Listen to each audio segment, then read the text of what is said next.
Early on the morning of March 6, 1963, 34-year-old Carol Thompson leaned toward the kitchen window of her big brick house on Hillcrest Avenue.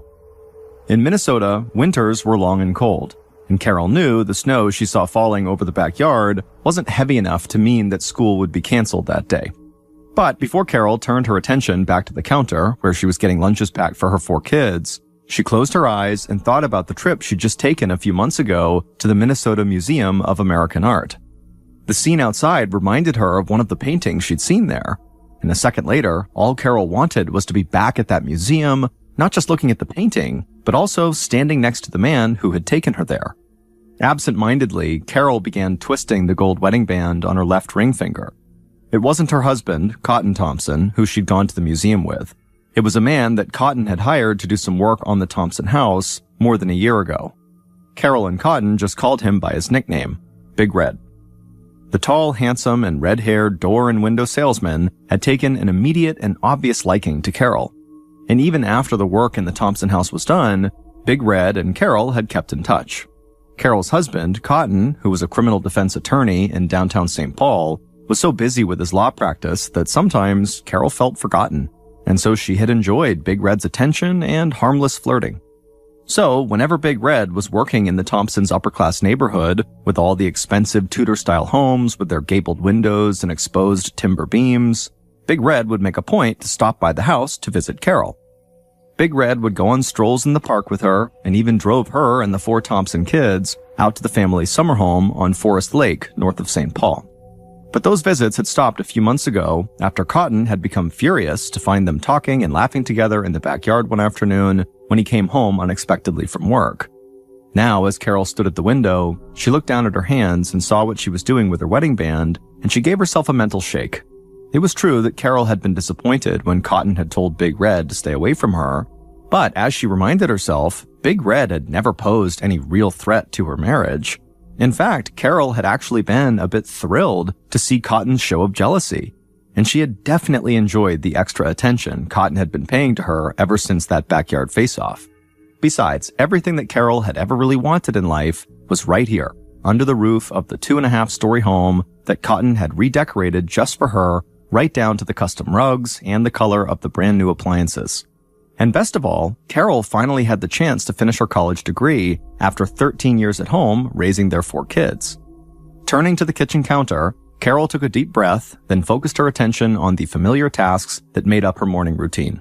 With military precision, she laid out the peanut butter and jelly sandwiches and fruit for the 3 Thompson girls to take to the local elementary school, and the apple that her 13-year-old son always brought to middle school.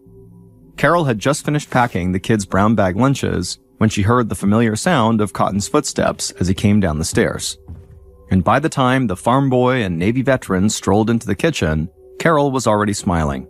And that smile got even wider when her 36-year-old husband didn't stop until he was close enough that Carol could smell his aftershave.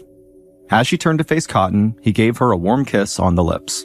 When Cotton finally stepped away, the connection between husband and wife felt like it was as strong as it had been 14 years ago when Carol had first met Cotton at Macalester College. Carol had been studying Russian literature at the small prestigious college. Cotton was 2 years ahead of her, and he was finishing his degree in economics. Cotton had an easy charm and could make people laugh, but he also had serious ambition. He wanted to be a respected and financially successful lawyer, and he had the drive to achieve those goals. They married within a year of meeting each other, and by then, Cotton had already decided that this smart, passionate woman who adored books and art was a partner he would love and cherish for the rest of his days. The two wasted no time starting a family. Carol was pregnant just a few months after the wedding. And now, looking at Cotton, Carol thought about how little he had changed. Even though Cotton's hair was still wet from a morning bath, the water hardly even darkened the color. A blonde so white that her husband had been called Cotton ever since he was a boy.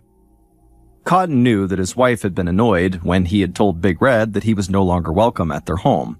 But Cotton was smart enough to know that Carol was an extremely attractive woman with her dark curly hair and easy smile, and all Big Red's interest in Carol had really done was to remind Cotton not to fall into the trap of taking his wife for granted. Cotton wanted to get home from work in time to watch the kids, so Carol could make it to school that evening. Cotton had a late meeting that day that could delay him, but he promised Carol he'd move it if he had to. He hated when she had to miss a class because of him. And also, there was another reason Cotton didn't want to stay late at work tonight. He was nervous to leave Carol home alone.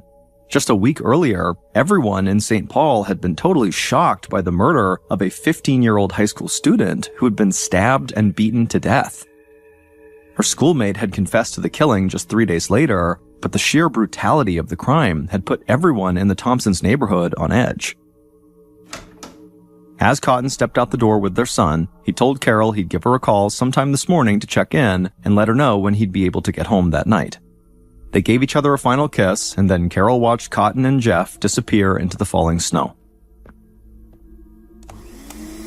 About an hour later, as Carol was vacuuming the upstairs bedrooms, she heard the telephone ring. As she turned off the vacuum and headed downstairs to answer it, she wished that they had a second phone up in their master bedroom.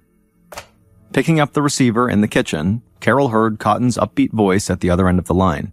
His secretary had apparently changed his schedule, so he would be home in time for Carol to go to her evening class. By the time Carol was off the phone and heading back upstairs to put the vacuum cleaner away, she decided that with a late night ahead of her, maybe she'd just take a break from cleaning and go back to bed.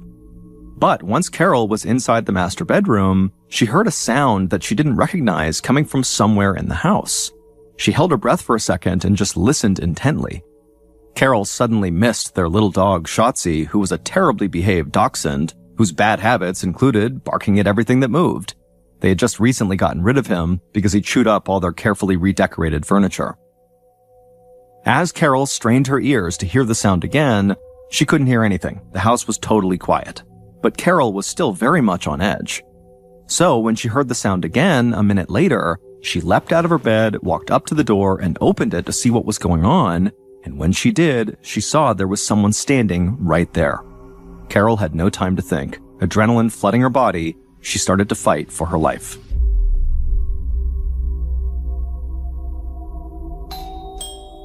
"10 minutes later, just after 9 a.m., 3 houses east of the Thompson house, the bell rang.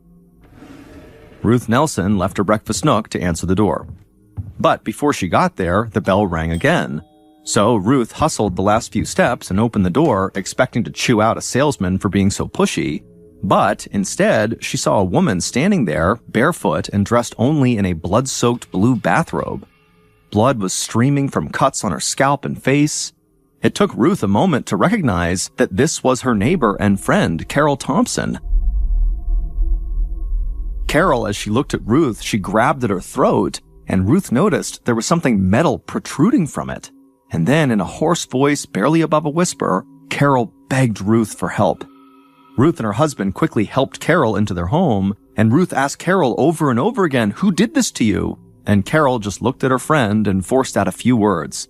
She said, quote, "A man came to my house." And then Carol collapsed on the rug.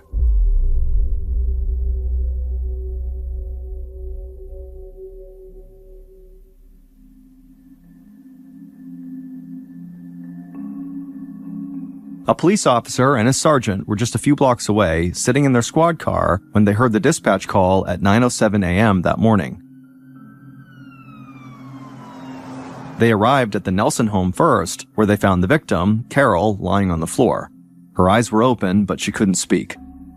The doctor who lived across the street had rushed over to help when his wife saw Carol staggering down the street, and the doctor was putting pressure on Carol's most serious wounds. The police officers immediately called for help, and they would discover that the ambulance was actually already on its way. And so just a couple of minutes later, the paramedics arrived, they loaded Carol into the ambulance, and they sped off with her.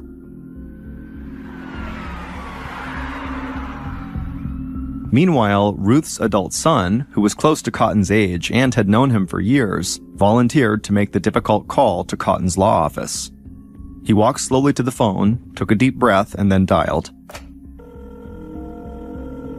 When he got Cotton on the line, he would tell him that his wife had been in some sort of accident and was now being taken to nearby Anchor Hospital.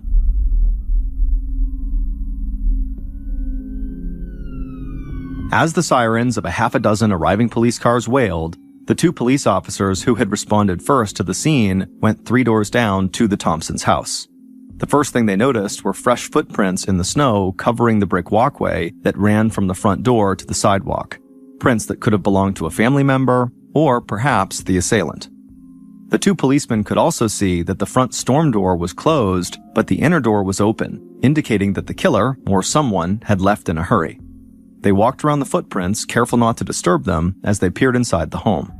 When they saw a puddle of blood on the entryway floor, they decided to wait for those squad cars to arrive before going any further. Within minutes, Detective George Barkley pulled up at the Thompson house, along with several officers of the St. Paul Police Department, where the 50-year-old detective had served for 25 years. Barkley adjusted his fedora hat as he stepped out of the car. The officers on scene told him they found that front door wide open and the side door to the house was unlocked. Detective Barkley knew that if either door had been left unlocked, then that really meant just about anyone could have entered the house and done this. Detective Barkley drew his gun and then led the officers inside the home, being very mindful that the killer could still be in the house. But after searching every room in the house, they discovered that the house was clear. There was no one else there. Barkley headed back upstairs. The kids' bedrooms were undisturbed, but the master bedroom was totally ransacked. Barkley wondered if this was maybe a robbery gone wrong. Maybe a burglar was surprised to find Carol home, and they attacked her. That would explain the chaos inside the house. But there were some things about the crime scene that didn't fit the robbery theory. They didn't really fit any coherent theory at all. As Barkley walked through the house, he just felt more and more confused by the evidence he was seeing. For some reason, the tub in the bathroom was filled with about 6 inches of lukewarm water. There was no indication that Carol had been bathing at the time of the attack. There were also smears of blood on the sink and floor, along with a 14-inch length of thick rubber hose. Clearly, the detective thought, the robber must have brought the hose, but for what reason, he didn't know. In a pool of blood near the bathroom, investigators also found pieces of black and white plastic, the broken handle to a gun. Detective Barkley tracked signs of a struggle which began upstairs and continued downstairs. Carol's fight for her life appeared to have climaxed somewhere between the front entrance to the house and the kitchen. The kitchen was totally smeared with blood, a drawer had been yanked open, and several knives had been pulled out of a tray. The drawer and the linoleum floor were also spotted red. Barkley's men eventually found a pool of blood in the front entrance, and they also found 3 live bullets on the floor. If the robber had a gun, Barkley thought, why had they stabbed Carol so many times instead of just shooting her? And finally, there was the strange question of what, if anything, had actually been stolen. From what Barkley could tell, the house was trashed, but there were pieces of jewelry and other obviously expensive items laying around. At the front entrance, sitting in a pool of blood, they even found a small woman's ring with a cluster of stones in the shape of a heart. And so if this was a robbery, it had been a very unsuccessful one. As Detective Barkley and his team examined the inside of the house, other officers canvassed the neighborhood. For everyone else on the block, it had been a totally normal Wednesday morning, with people beginning their commutes to work and getting their kids off to school. But when police spoke to all the neighbors, nobody had seen anything out of the ordinary. Carol's next-door neighbor had called Carol at 9 a.m., just about the time that Carol was getting attacked. When Carol didn't answer the phone, the neighbor actually peered into her bedroom window to see if she was home, but the neighbor said she didn't see anything out of the ordinary. Whoever attacked Carol had clearly managed to do it without attracting any attention at all, which was hard to do in such a close-knit neighborhood. That suggested to the police that her assailant was not just a crazed person roaming the streets and breaking into homes at random. Whoever assaulted Carol was clearly smart and efficient enough to get away quickly and quietly. As long as they were free, the public could still be in danger. At 10:30 a.m., so an hour and a half after the attack on Carol, the St. Paul Police Department's crime lab team arrived and began dusting for fingerprints, hoping the assailant left his mark. Neighbors peered out of windows, watching the men in overcoats and galoshes standing in the falling snow, taking notes, and snapping photographs. Police also discovered blood droplets and smears tracing Carol's path to various neighbors' houses as she ran around trying to get help. The criminologist followed Carol's footprints out the side door and around the back of her house to the house immediately to the east, and red smears indicated that Carol had rung the bell and pounded on the door and then gone to the next house over before she stumbled to Ruth's house at the corner. Nearby, at Anchor Hospital, where Carol had been taken by the ambulance, her husband, Cotton, sat in the waiting room sobbing while a team of doctors desperately tried to save Carol's life. When Carol had been brought in, she had no pulse. She lost a lot of blood, mainly from the knife wounds in her neck and scalp, and she had lots of cuts on her arms and hands. Carol had clearly fought back hard. There was a 3-inch blade stuck in Carol's throat. The surgeons had removed it, and they performed a procedure called a tracheotomy, which is when doctors cut a hole directly into a person's throat from the outside to help them breathe. But Carol's heart was barely beating, so the doctors put manual pressure on her heart to try to jumpstart it. Doctors also drilled a hole in Carol's skull to remove any blood that might have pooled inside of her head from all the blows she had taken. But ultimately, Carol's injuries proved to be too severe. And at 12:58 p.m. on March 6, 1963, 4 hours after Carol stumbled down her block looking for help, the doctors pronounced her dead.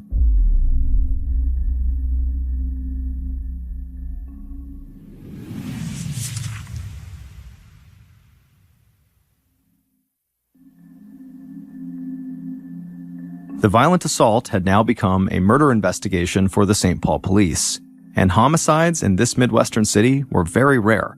St. Paul saw an average of just 6 a year.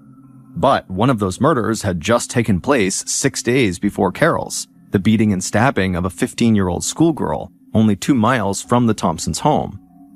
There were some similarities between the two deadly assaults, but Detective Barkley helped put that killer behind bars 3 days before Carol was killed. The schoolgirl killing resolved quickly, but it unsettled the residents of Carol's and Cotton's fashionable Highland Park neighborhood, where there had only been a couple of homicides since the end of World War II, 18 years before, and it put a lot of pressure on Detective Barkley to solve this case fast.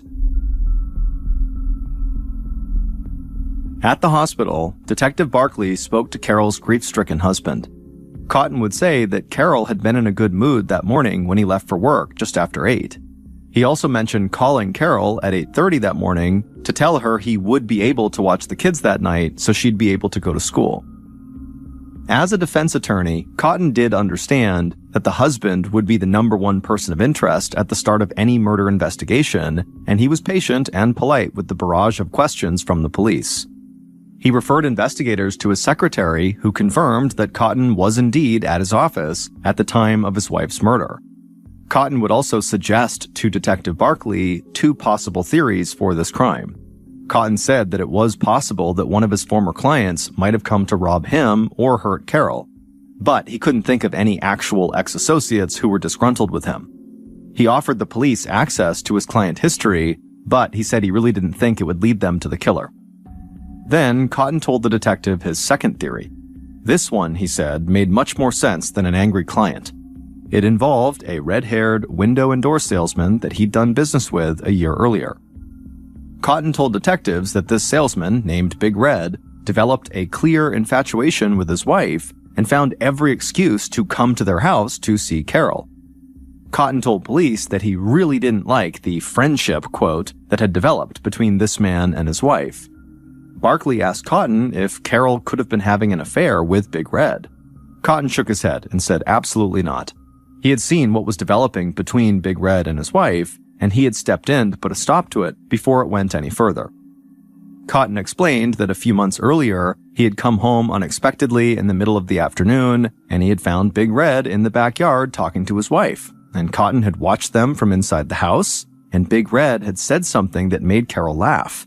Her eyes were sparkling, and then Big Red put a hand on Carol's waist, and at that point, Cotton said he burst out the side door and told Big Red to stay away from his wife and his kids.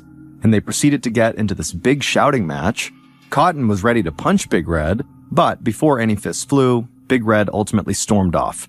And as he left, Big Red vowed that this would not be the last time they saw him.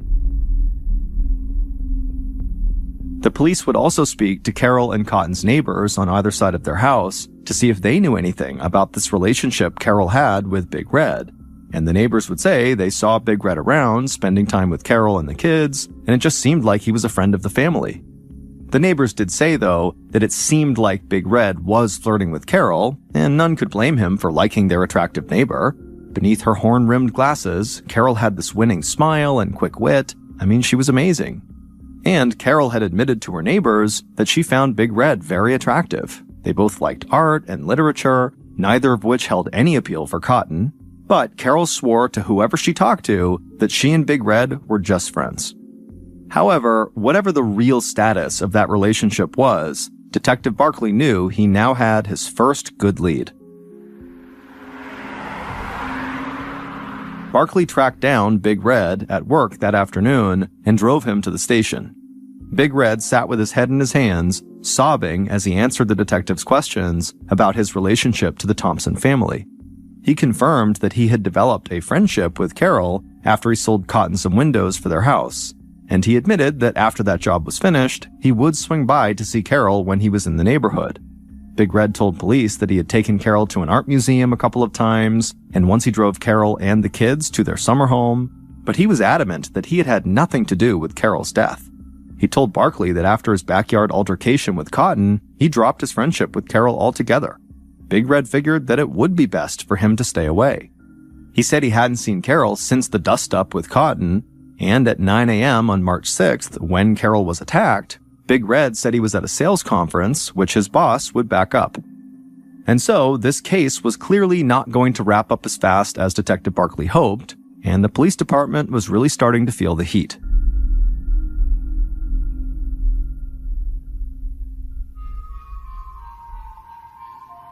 News of Carol's murder sent shockwaves through the Highland Park and larger Twin Cities communities. A home invasion in that exclusive neighborhood was unthinkable, and the victim, an all-American housewife and mother of 4, was well known in the community and universally adored. To imagine such a woman meeting such a brutal end shook people to the core, and the killer, whoever they were, was still out there. Nervous housewives peered out of their windows, refusing to answer the door for deliveries or door-to-door salesmen, and husbands began coming home early from work every night. In a town that rarely saw a locked door, chain locks were now flying off the shelves of hardware stores. Sporting goods stores ran out of shotgun shells and pistols and bullets. Public officials demanded results. In response, across the Twin Cities region, police rounded up anyone who could in any way be considered a suspect. Wives turned in abusive husbands, petty thieves and sex offenders were pulled off the street, police hauled in peeping toms, public drunks, and known burglars. They threw homeless men, even the disabled and mentally ill, into squad cars and took them downtown. Anyone that seemed even a little bit different or, quote, suspicious in any way, the police fingerprinted and interrogated. But none seemed connected to the case. As the month of March 1963 ticked away, Detective Barkley was starting to get frustrated. He had no fingerprints and no eyewitnesses. His victim had problems in her marriage, but both her husband and the other man she had gotten close to had very solid alibis. The crime scene looked like a robbery, except nothing had been stolen. The only good evidence he really had was the black and white pieces of plastic laminate that police had found in the entryway of the home and in the upstairs hallway. They were very likely parts of the handle of some kind of gun. Detective Barkley figured if he could just identify the weapon, maybe it could lead him to his killer. So he sent the pieces of plastic off to the FBI for analysis, and then he waited very impatiently for a few weeks, and then finally he got his answer. The plastic pieces were indeed from the grip of a gun. They were from a custom-made pistol grip for a 7.65mm Luger pistol. Detective Barkley felt relief at finally making progress here, and now he was hopeful that this would lead to the break in the case that he so badly needed. And so, on April 5th, 1 month after the murder, Detective Barkley and the St. Paul police chief held a televised press conference. They affixed those customized pieces of the pistol grip onto an identical Luger and displayed images of it in poster-sized photos. Barkley and the police chief blasted these pictures all over the state in hopes that someone would recognize this custom gun and call the police to tell them who it belonged to. In the days following the press conference, Barkley began combing through the numerous tips he had from the public since the murder. and at some point he found an unnamed source claiming that Cotton had taken out $900,000 in life insurance on his wife across 3 carriers, and some of those policies were apparently written as recently as 2 months before the murder. Barkley looked into this claim, and he soon discovered that Cotton had indeed taken out policies, but with 8 carriers totaling $1.1 million, about $10 million in today's dollars. At this time, the average American was making less than $10,000 a year. Investigators spoke to Carol's parents. Her father, who was a successful heating and plumbing contractor in St. Paul, valued his own estate at about $600,000, which would be about $6 million today. Carol, being an only child, was set to inherit all of that money, meaning if she were to die, the family fortune was set to go to her and Cotton and the kids. Detective Barkley started wondering if this, quote, pillar of the community, aka Cotton, was not really the man he presented himself to be. As his investigators spoke to more people in the Thompson circle of friends, he learned that Cotton was often seen around town with other women. Cotton started to look really suspicious to Barkley. But being a bad husband and buying life insurance was not illegal, and Barkley could find no connection between Cotton and the murder weapon. But before Barkley got too deep into his re-examination of Cotton, his press conference about the Luger totally paid off. On April 9th, he received a call from someone claiming that the Luger was actually his. A traveling salesman from Minneapolis told police that his apartment had been burglarized on February 14th, 3 weeks before Carol's murder, and one of the items he reported stolen was that pistol. He had made the customized hand grip in a shop class at a local community college. Detective Barkley confirmed that the salesman was nowhere near St. Paul the day of Carol's murder, and so could not have been her killer. Finally, this felt to Barkley like a really solid lead backed by evidence, but it presented a whole new set of challenges. Now Barkley had to solve a burglary in another city in the hopes that the perpetrator of that crime was also the one who committed this murder. But it wouldn't take long for the police to catch another break.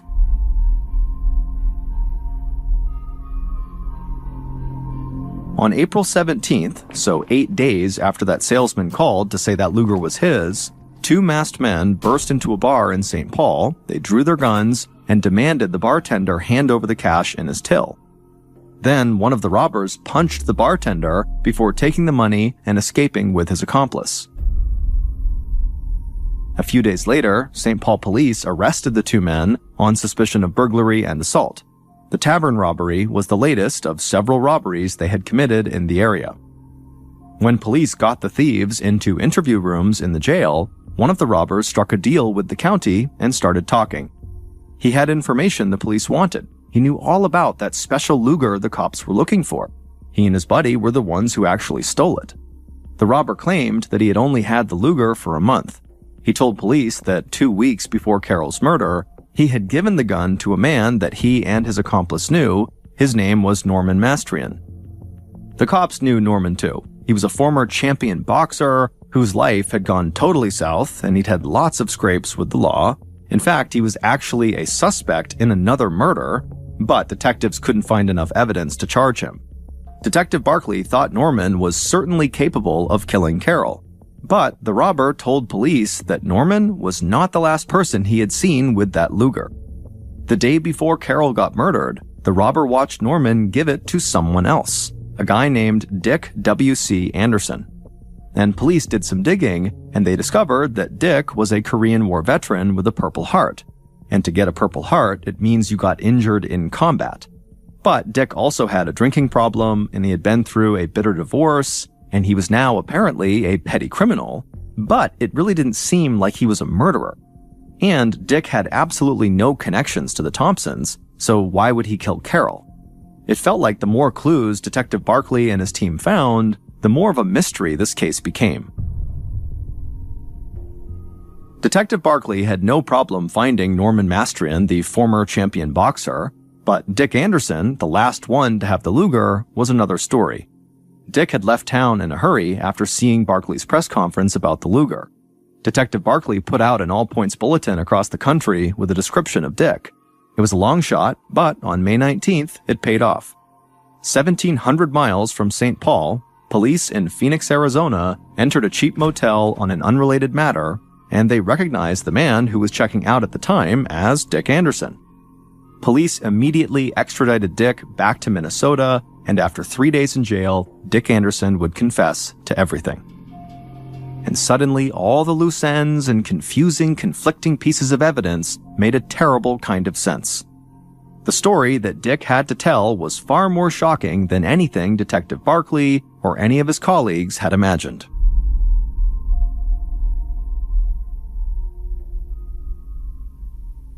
Here's what really happened on March 6, 1963, the day Carol Thompson was murdered.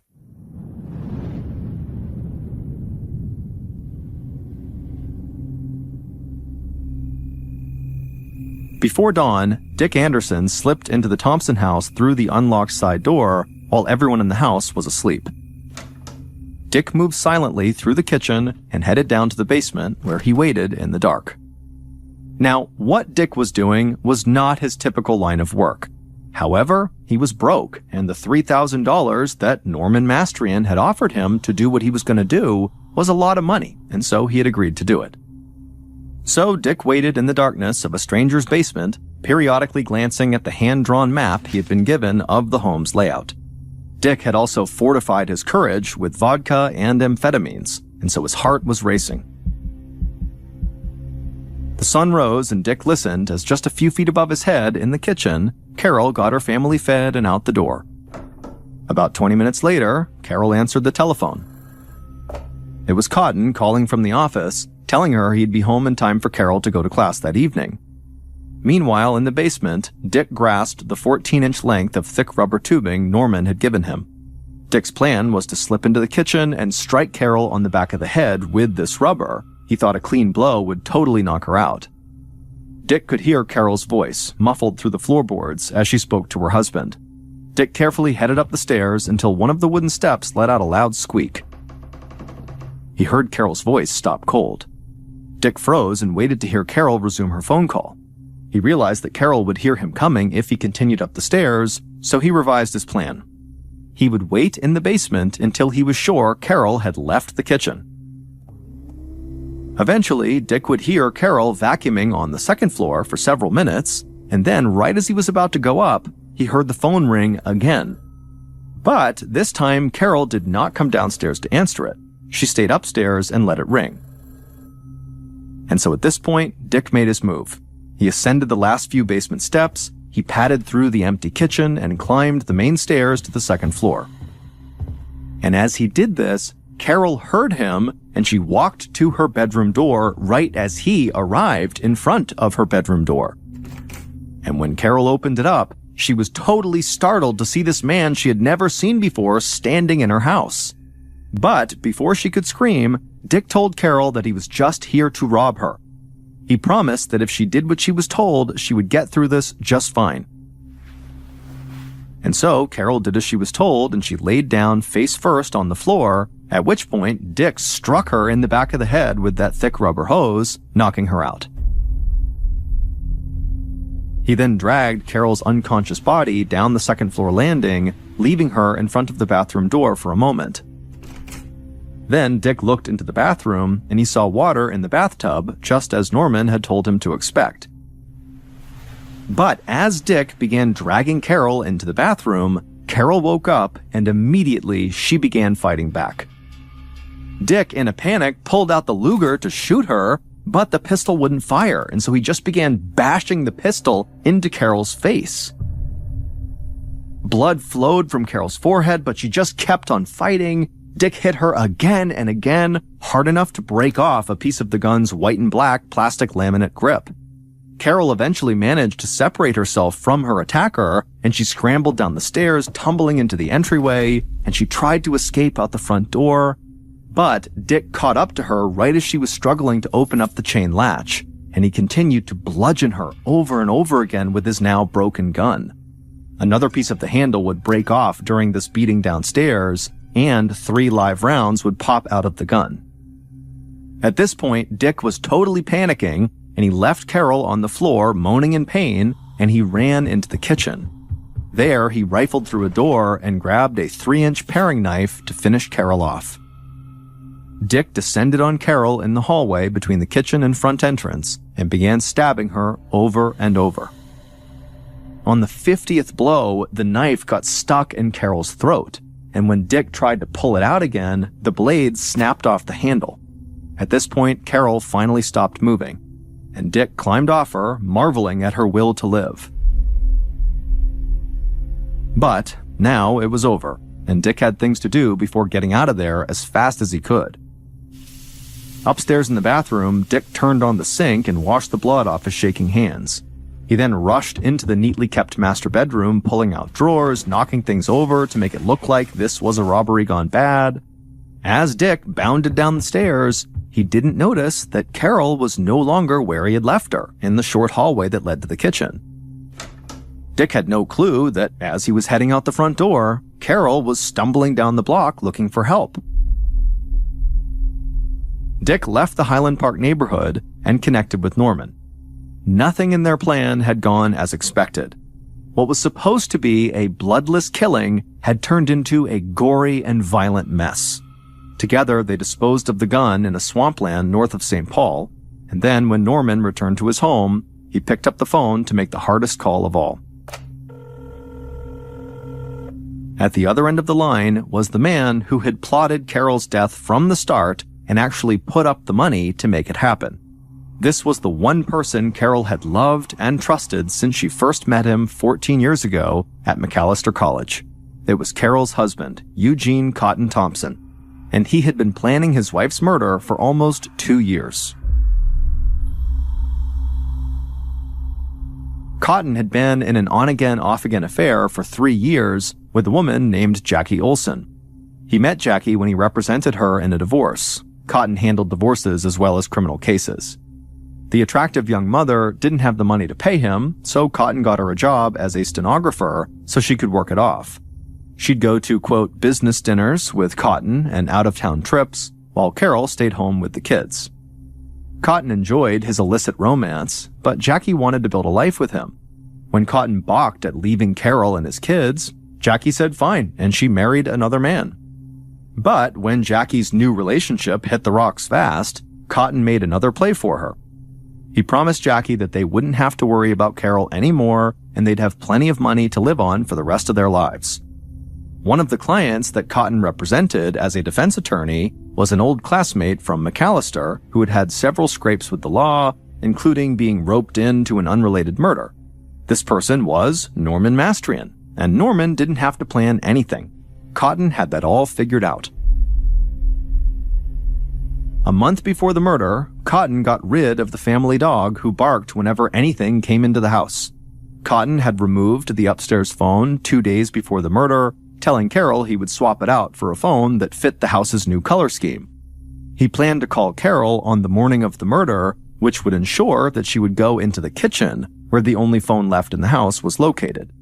It was here that Cotton planned for Norman to strike her with the rubber hose and knock her out, and then Norman was supposed to carry an unconscious Carol up the stairs to the bathroom where there would be water left in the tub. Cotton did not typically bathe before work, but on the day of the murder, he would. And he'd leave the stopper in the drain so Norman could fill Carol's lungs with the water. Cotton figured they could make it look like Carol slipped in the tub, hit her head, and then drowned in the bathwater. Knowing that the police would be looking at Cotton as their first suspect, he had had an airtight alibi. He'd be at work making phone calls with his secretary. Cotton planned to finger Big Red for the murder. But Cotton's plan unraveled in a few key places. First, Norman Mastrian, despite whatever crimes he had committed up to that point, he couldn't bring himself to actually kill a church-going mother of 4. So he had subcontracted out the actual killing and did not tell Cotton. Norman gave Dick Anderson the same marching orders Cotton had given him. But Dick wanted more than just a piece of rubber tubing with him when he entered the Thompson house, and so he asked Norman for a backup weapon in the form of a gun. Norman then turned to his 2 robber friends who gave him the customized Luger pistol they'd recently stolen when they burglarized an apartment, and Norman gave it to Dick. Cotton could never have anticipated that pieces of a gun he never planned on using during this attack would then lead police to the hitman, who would then confess everything he knew. police arrested Cotton on June 20th, 1963, 2 months after Carol's murder. In November of 1963, just 8 months after the murder, a jury found Cotton Thompson guilty, and the judge sentenced him to life in prison. As for Norman Mastrian, the middleman for the hit, he was sentenced to 20 years in prison, all of which he served, and as for Dick Anderson, the man who actually killed Carol, he would spend almost 2 decades behind bars.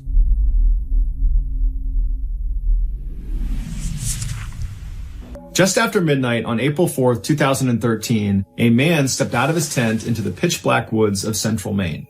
He was wearing a wool hat, he had a nice brand new Columbia jacket on, some Land's End jeans, and some high-quality boots. He was carrying a backpack as well as another bag that contained a screwdriver along with some other tools. He adjusted his glasses and then looked up into the sky, and it was so dark he couldn't even see the moon, and he thought to himself, perfect. He turned and began quickly walking away from his tent into this forest where the trees were so dense that if you weren't careful, you could actually get stuck in between 2 trees. And scattered all over the ground were these huge slippery boulders covered in moss where one wrong step and you're breaking an ankle. But despite the rugged terrain and zero visibility, this man was able to easily navigate this area as if he had memorized every step. After an hour of silent hiking, he reached this huge pond called North Pond, and while staying hidden in the trees, he followed the shoreline until he reached the edge of the forest overlooking this clearing. And right in front of him were dozens of cabins overlooking this pond. This was Pine Tree Summer Camp. He waited in the tree line for a few minutes just listening to make sure nobody was out there, even though he knew their schedule and knew no one was there. After not hearing anything and feeling like the coast was clear, he stepped out of the woods and walked up to the top of the camp to the dining hall, and he made his way around to the back door. There, he pulled a screwdriver out of his bag and expertly popped open the lock and stepped inside. Once he was inside, he pulled out his tiny flashlight and he made his way over to the pantry where he began stuffing his bag full of candy, chips, and coffee. Once his bag was almost completely full, he walked over to the walk-in freezer, he went into his pocket and pulled out a key that he had stolen on a previous trip. He unlocked the lock, went inside, he grabbed some frozen hamburger patties and hot dogs, and then he left the freezer and locked it behind him. He did one more pass through the pantry and grabbed some more candy off the shelves and jammed them into his pockets, and then after feeling satisfied that he had all he could take, he decided it was time to leave. And so as he made his way to the door, he thought to himself, great, another successful raid complete. Or so he thought. A motion detector had recently been installed inside of the dining hall behind the ice machine. As soon as this man had pried open the back door, it had picked him up and remained silent, but sent an alarm to the nearby home of Sergeant Terry Hughes, who was a game warden that was investigating recent thefts in the area. Terry sped to the camp in under 4 minutes, and he parked his truck a ways away from the dining hall because he was worried he would scare off the perpetrator. So he parked his car and ran on foot, staying in the tree line until he got right behind the dining hall. He ran up to the back door and looked in the window, and he saw this tall, skinny man walking out of the walk-in freezer. And this guy did not look towards Terry. Instead, he turned and walked farther away from him over towards the pantry. This guy pulls a flashlight out, he shines it at one of the shelves, and he takes some things off the shelf and puts them in his pockets. And then after standing there for a minute, the man turns off his flashlight, faces Terry, and begins walking towards the back door. At this point, Terry backs off the window and goes behind a tree that's overlooking the back door. He gets his flashlight in one hand and he unholsters his pistol and he waits. Terry watched as this man barely opened the back door. He slinked out the crack and then he began walking into the woods. And at that point, Terry leapt out, shined the light in his face, drew his pistol and told him to get on the ground. The man didn't resist. He immediately got on the ground and Terry called the state police, who were there only a couple minutes later. They arrested this guy and put him on a chair and then they began interviewing him.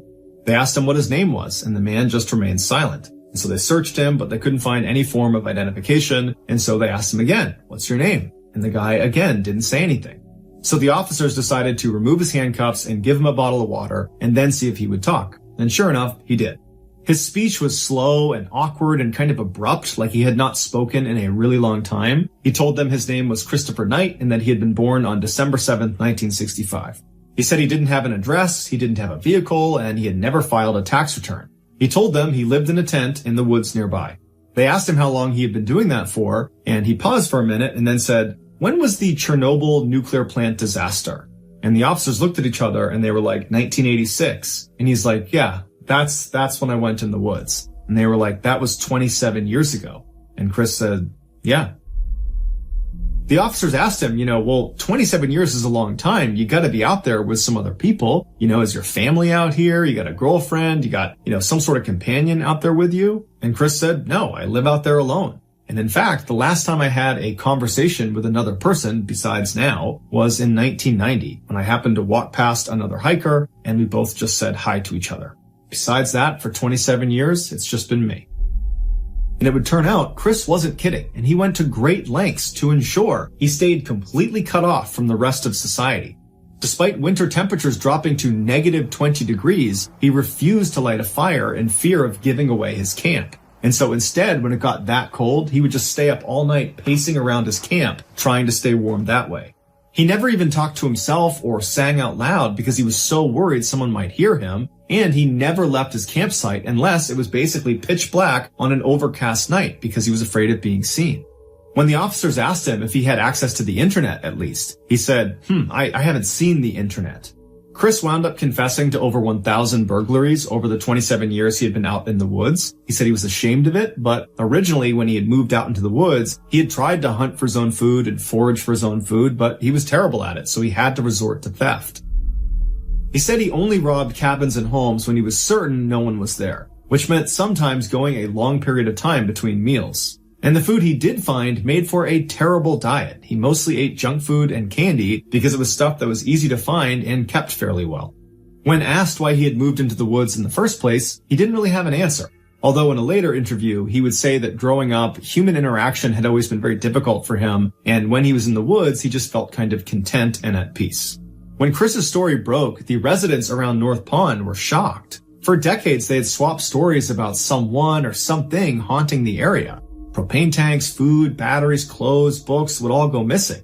They were starting to get scared, especially when it was overcast at night, because they knew that was when this person would come out.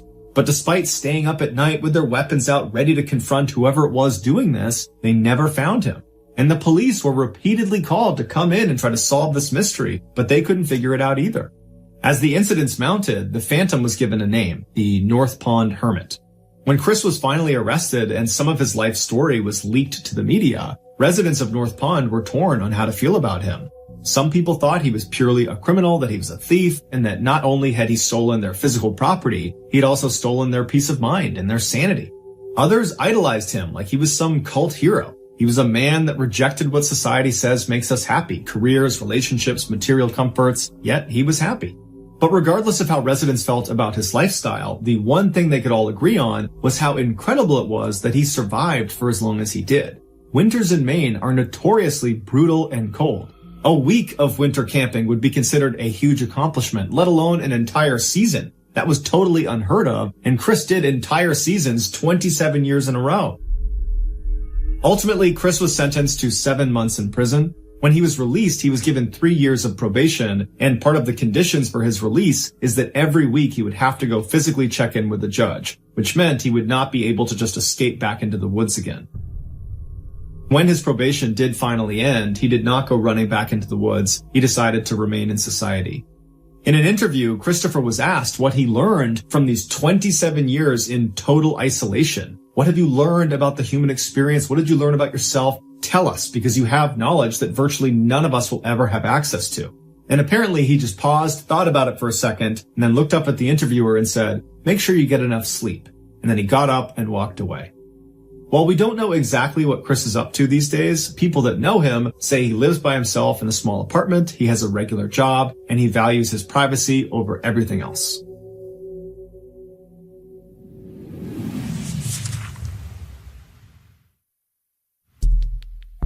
Our next story is called Guardian Angel.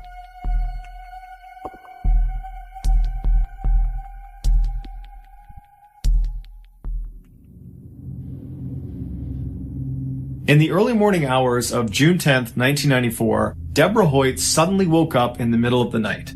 She and her husband were staying with relatives in Sacramento, California, and they were supposed to be there for the next couple of days. But as she was sitting there, she had this overwhelming urge to want to leave right then and there and head back to their home in Lake Tahoe. Because she didn't really know what to make of this overwhelming feeling, she shook her husband awake and told him about it. She thought that maybe something was wrong. And he said, you know what? You probably just had a bad dream and you're kind of waking up still half in your dream. It's not a big deal. Just go back to bed. I'm sure everything is totally fine. And in the morning, if you still want to, I'd be happy to leave. And so Deborah said, yeah, you're right. I'm totally overreacting. I'm sure it was just a dream. And she laid back down to try to go back to sleep. But as she laid there, that sense of dread that something was wrong and that she had to leave right now, it was just growing and growing and growing until she just jumped out of the bed. She's just standing in the room and she says to her husband, honey, we gotta go right now. I don't know what's wrong, but we gotta go right now. And her husband did not want to go. And he said, come on, Deborah, get back in bed. It's not a big deal. But she was adamant. She said, get out of bed. We're leaving right now. And so begrudgingly, her husband said, okay, we'll leave right now. And so the two of them hastily packed up and then went downstairs and left a note for their relatives explaining their absence. And then they got in their car and they drove off. After a little while, the couple reached a very dangerous section of their journey back home. It was called Bullion Bend, and it was a very windy road up in the mountains where one wrong turn and you're going flying down the side of a mountain. After driving through this area for about 15 minutes, they rounded a particularly sharp turn, and as soon as they made the turn and could look down the road, Deborah, who was in the passenger seat, she saw up ahead on the right, off the side of the road several feet, something that was just lying there on the side of the road. She didn't know what it was. She thought it was maybe a bag or some trash or maybe a dead animal, and at first she was just going to dismiss it. But as her husband drove closer and closer to it, the light began to illuminate it, and she looked at it and couldn't really discern what it was until they were right next to it. And she looked out her window and she noticed it was a woman's body, a woman who had no clothes on, who was just lying there totally motionless. And Deborah immediately turns to her husband and says, honey, I just saw a dead woman on the side of the road. And her husband immediately is kind of panicked and doesn't slow down. He just keeps driving and says, hey, should we stop? Should we turn around? I mean, maybe she's not dead. Maybe we can help her. But Deborah at this point is now terrified, and she's saying, no, keep going, don't go back. I bet it's a trap. Someone probably put her there, and they're going to lure us in, and they're going to attack us if we try to stop and help her. And so in this kind of chaotic, frenzied reaction that Deborah and her husband are having, they decide that their best course of action is just to drive on and find the next payphone and call the police. And it just so happened that less than a quarter of a mile away was a ranger station with a phone. And so they pull into the parking lot, and Deborah calls the police. The police tell her to wait inside of her car, and they'll be out in a couple of minutes, and they're going to need her to bring them up to where she saw this body.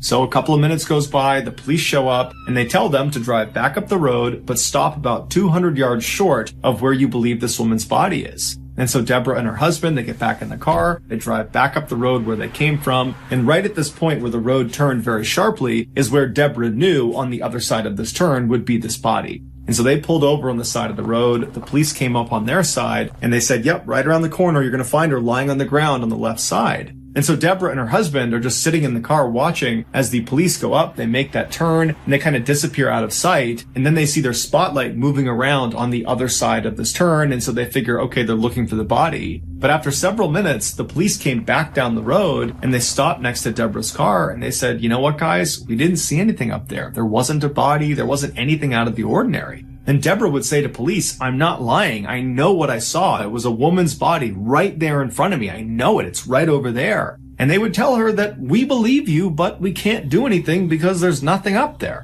And so they told Deborah and her husband to just head home, and they did.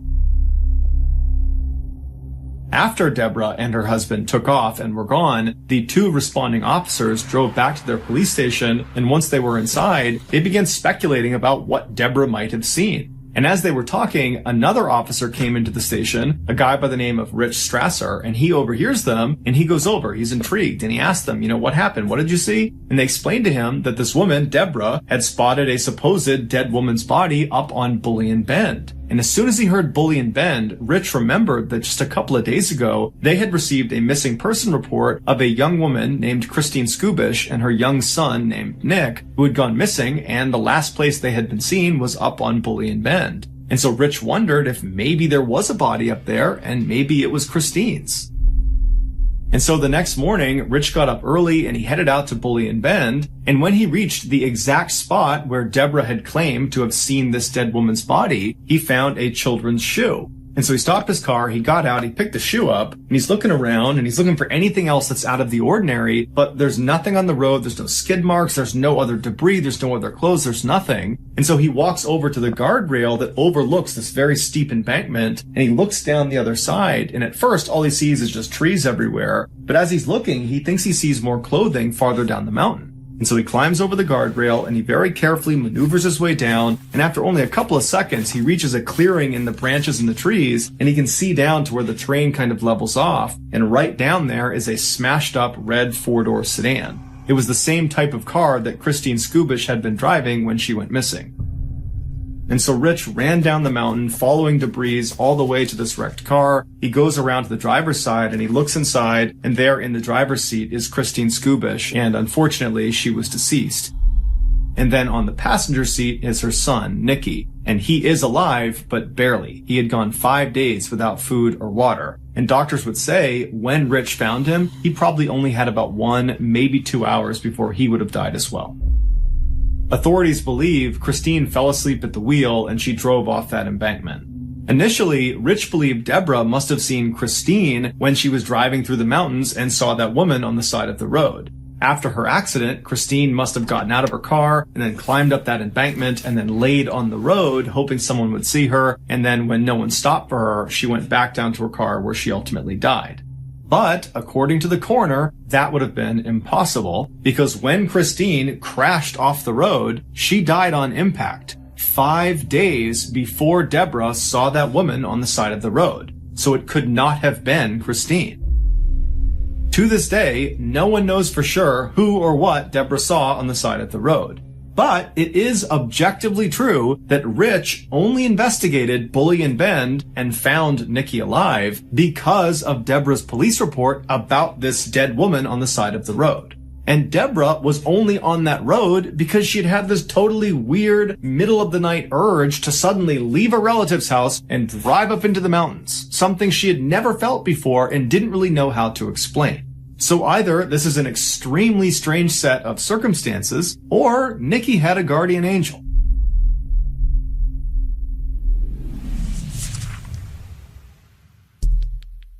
The next and final story of today's episode is called The Missing Patients.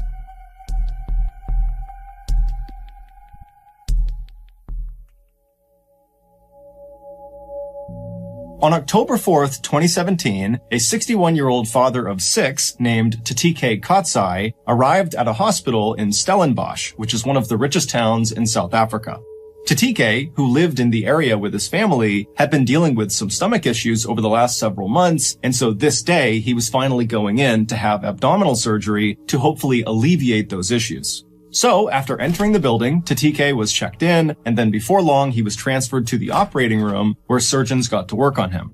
After the surgery was over, Tatike was transferred to a recovery room in the hospital where he was scheduled to stay for at least a couple of days so the doctors and nurses could watch over him while he recovered and make sure there was no complications from the procedure. And so, on the afternoon of October 4th, Tatike just kind of lounged around inside of his recovery room. He couldn't really do anything because of the incisions on his stomach, and so he mostly just laid in his bed, he watched TV, he relaxed, he ate, and then at some point, some of his family members came into the hospital, and they visited with him as well. By the end of that day, the day of his surgery, Tatike was definitely sore from the incisions, but overall, he was in good spirits, and to the medical staff, it seemed very likely that his surgery was a success. Early the next morning, at around 5:15 a.m., one of the nurses in the hospital went to Tatike's room to check on him. And when she went inside, Tatike was awake, he was alert, he seemed totally normal. And so after a brief conversation, the nurse told Tatike that she was just going to get him some fresh linens to make up his bed. And so Tatike nodded a thank you to her, and then the nurse, she turned away from Tatike, who's in his bed. She stepped out of the one door in the room into the hallway. She grabbed fresh linens off of a cart, and then she turned back around and went back into Tatike's room, except now Tatike was not in his bed. So the nurse immediately thought, okay, well then Tatike must have gone into his bathroom because the door was shut. He must be in the bathroom. And so just kind of reflexively, the nurse walked over to Tatike's now empty bed and replaced the linens. And then when she was done, she just looked at the bathroom door inside of his room, expecting Tatike to come outside any minute. But after a couple of minutes passed and Tatike had still not come out of the bathroom, the nurse decided to go over and just knock. And so she walked over, she knocked on the bathroom door and just kind of called out, "Hey, is everything okay in there?" But there was no answer. And so the nurse eventually just tried the handle, and when she saw it was open, she called out that she was coming inside, she opened up the bathroom door, and it was empty. And so the nurse, she whipped her head around and looked back out at the room where Tatike should have been. And she saw, he's not on the bed. He's not under the bed. He's not anywhere in this room. Where could he have possibly gone? And she's thinking to herself, the only door out of this room is into the hallway, the same door that she had used to go out and get the linens. And if somehow Tatike had ran out of that door in the few seconds that her back was turned from Tatike, she certainly would have heard him or seen him. Because again, she was right outside the door and only outside of his room for a couple of seconds. Not to mention the fact Tatike has major incisions on his stomach and could barely stand, let alone walk or run. And so totally baffled, this nurse ultimately left the room and went and told her superiors. This hospital would immediately begin looking for Tatike on the grounds of the hospital, but they would do it kind of quietly.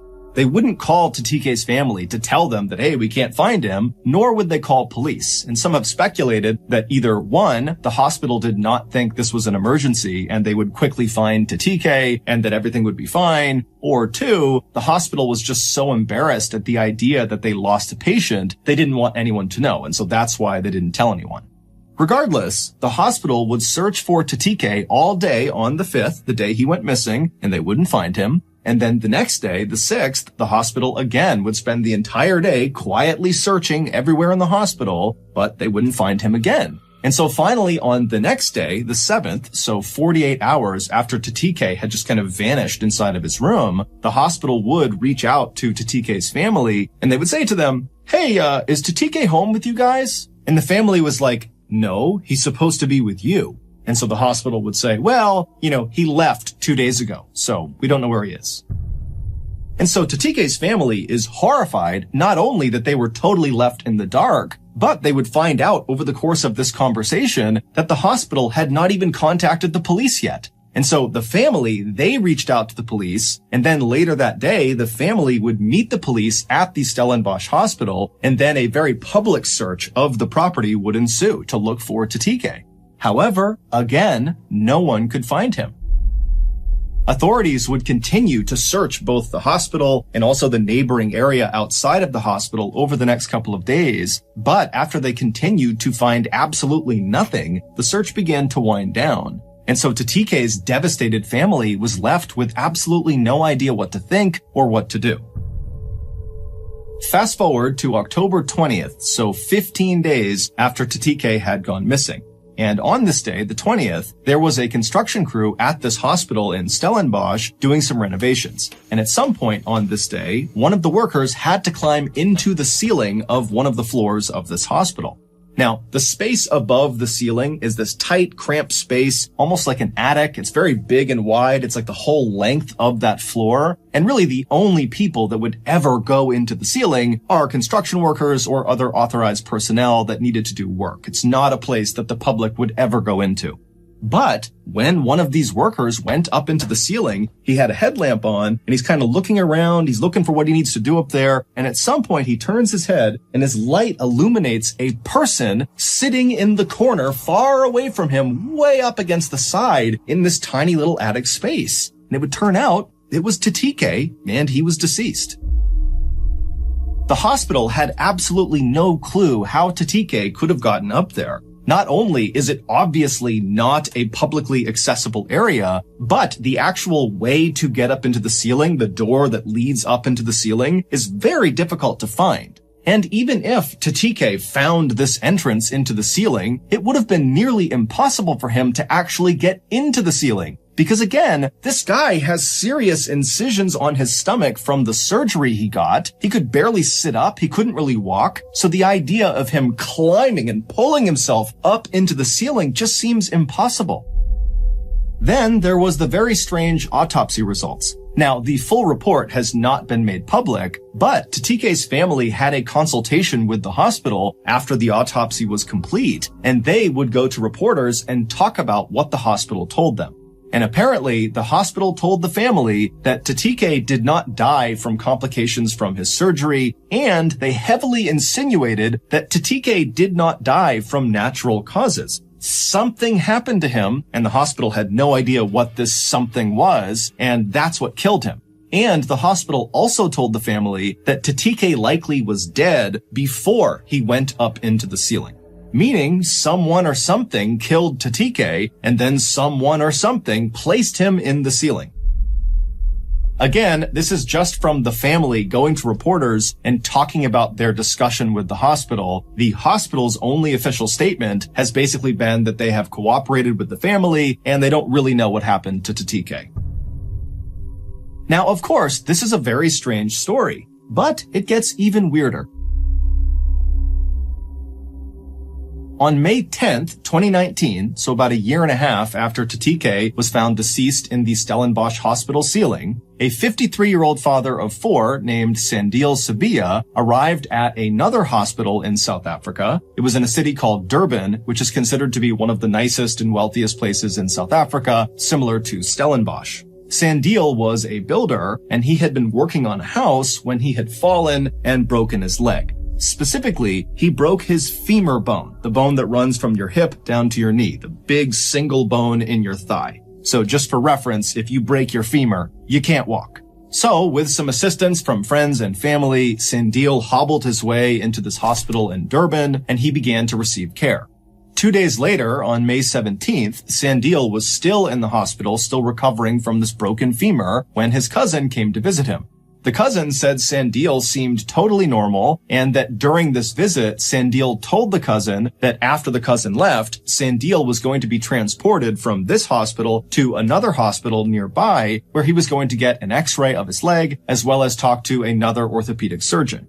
But apparently, after this cousin left from this visit, the doctors at the Durban hospital walked into Sandile's room to take him and transport him to this other hospital, and Sandile was not in his room. Now, this hospital in Durban was known for their very tight security, and so right away, their reaction was very different than the Stellenbosch hospital's reaction. This hospital immediately contacted authorities and said, "We are missing a patient," and they began a very public search of their hospital for Sandile. But they couldn't find him. On May 18th, so 6 days after Sandile disappeared, the hospital in Durban began to smell this horrible stench coming from one wing of their hospital. And so hospital workers would track the stench to a janitor's closet, and when they opened it up, they saw this black liquid dripping out of the ceiling, and the liquid was coming from Sandile's decomposing body that was located in the ceiling.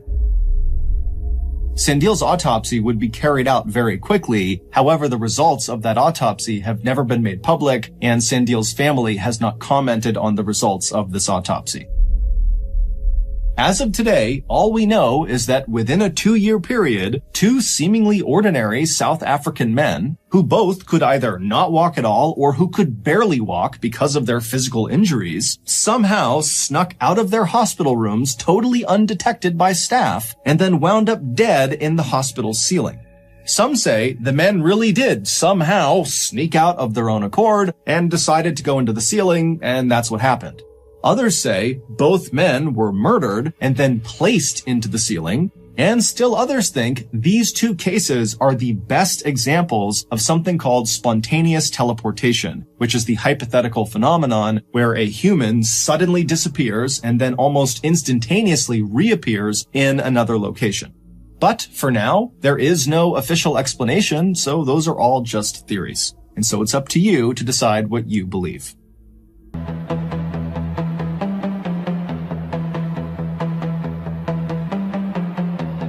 All the walls are breathing slowly. Cracks like rivers trace the night. Shadows fold around the memory of a love that wouldn't die.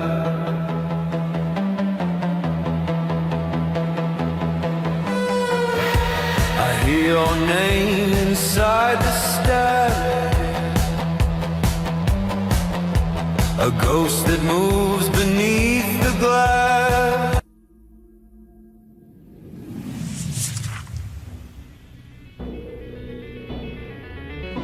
Thank you for listening to the Mrballen podcast. If you enjoyed today's stories, be sure to check out our YouTube channel, which is just called Mrballen, where we have hundreds more stories just like this one, but many of them are not available on this podcast. They're only on YouTube.